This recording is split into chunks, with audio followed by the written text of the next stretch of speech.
shayi na Kamaru al'umma maza da mata ya zo.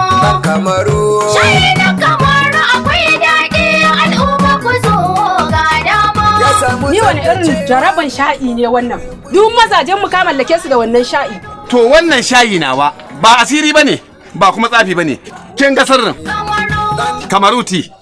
Wannan ganyen shayi ne wanda ake yin sa a Kamaru.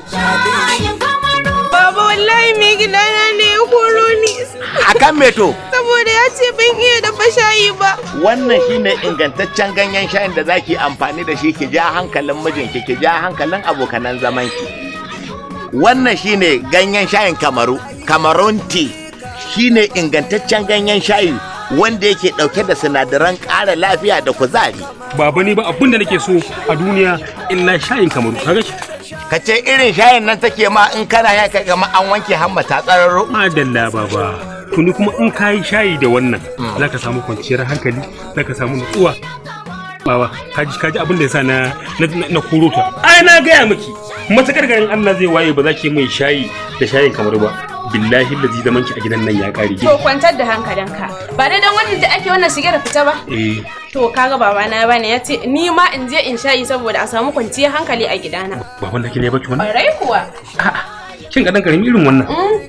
Ai na tabbatar miki in kana son cikakken nutsuwa. Ka samu kwanciyar hankali. Wannan haka yake. Ku sha shayin Kamaru. Shayin Kamaru.